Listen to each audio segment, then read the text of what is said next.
So guys, check this out. I found my Corvette C5 build sheet and I'm gonna go over all the codes and all the stuff on here with you guys. And if you guys didn't know, you could actually find your Corvette C5 build sheet hidden inside your car.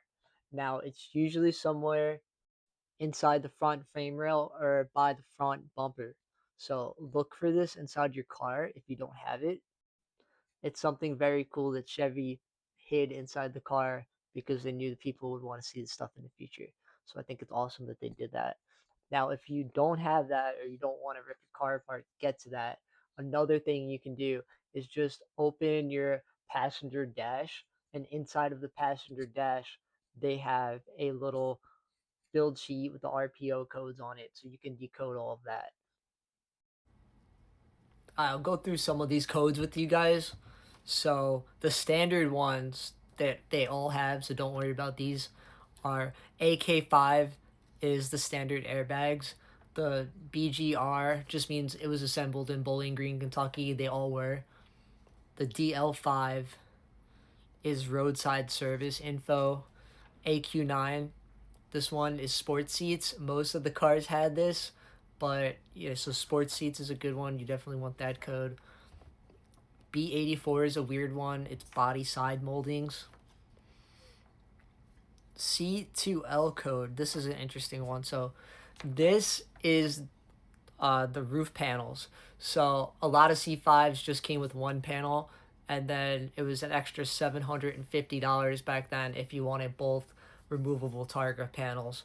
So when I first got my car, I um I bought it used, and I just came with the one panel. But apparently, from the factory in 2002, this car came with both roof panels. So I don't know if the previous owner sold one or what happened, but I only ended up with one when I got the car. But that's an interesting one to have. So if your car has that code, the C2L code, that means it came with the painted top and the acrylic roof. I personally switched over to the acrylic roof in recent years. I just like it better. It's like a big, skylight in your car.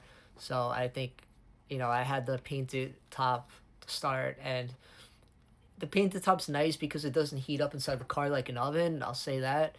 But other than that, I just like the visibility of the acrylic glass roof instead.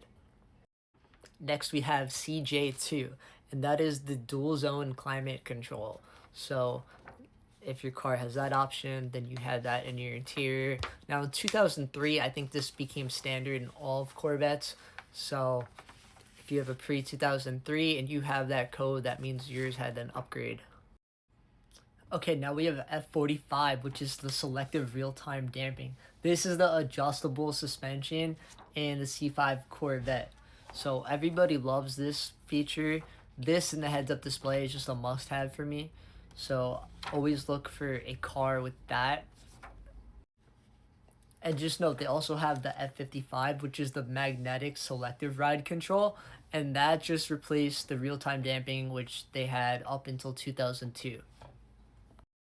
And the FE1 was the base suspension, the FE3 was the sport or performance suspension, and then the Z51 performance handling package was the Z51 code. Some other awesome codes that have are the QF5 polished aluminum wheels. This is a must-have for me. I think these are the nicest wheels on the C5. I've seen some of the other ones, the base ones, and they look disgusting to me. I can't believe they even put those on the car. So definitely try to get a C5 with the QF5 polished aluminum wheels. The UZ6 is the 6 speaker system, and I believe that came with both speakers as well. And then the U52 just means USA, and then the U19 means Canada or international car. N37 is the telescopic steering column tilt. I actually love this a lot, constantly adjusting mine for some reason, but I just think this is a good one to have in the car as well. Next, we have the UV6, and this is it. This is the heads-up display. So if you're looking for a C5, definitely try to get one with the heads-up display. It's just amazing technology, and especially for a car in the late 90s, early 2000s, I didn't start seeing this in newer cars until around 2010, besides the Corvette.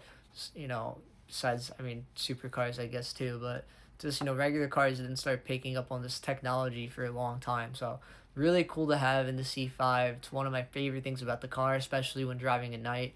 So definitely try to get a C5 with heads-up display and the real-time damping, in my opinion. Another good code to have is the T82, and that is the Twilight Sentinel headlights. So when it automatically, the headlights will come up when it gets dark. So it's just something nice to have. Other codes, there should be another code on the bottom of that RPO code sheet there. It'll say something like U382E, something like that. Just start with the U. That is your touch-up paint number. So that's just the code for the exterior color of your car. Mine's Peter Metallic. So which codes did your C5 have? Mine actually looked like it had a lot of options. It said it was standard at $41,450, and then it just kept going up from there. So mine came with the dual zone air conditioning, the fog lamps, the luggage shade and parcel net, the memory seat package, the adjustable sport bucket seats, the power passenger seat, the Twilight Sentinel, the electronic mirrors, heads-up display, the steering power, telescopic column, manual tilt, selective real-time damping, the big one for me. It's awesome feature in the car. Absolutely love it. It can be expensive to replace, though, I've been told. Mine actually hasn't went bad in 10 years somehow, so that's good. But I've heard that's very expensive to replace when they go bad. The polished aluminum rims, definitely game changer. And the 12 disc changer, mine broke a while ago. I never fixed it. Nobody really uses CDs anymore anyway, but it's a cool feature. And it's performance handling package, body side moldings, and license plate frames. So that brought the car total up to $48,000 back in 2002, which is equivalent to I think like $88,000 now. But nevertheless, cool to see all these features. It's awesome to find the build sheet. And if you can't find the build sheet, hopefully some of these codes helped you decipher all the features that you have in your car. So thanks again for watching, and please subscribe. Thanks, guys.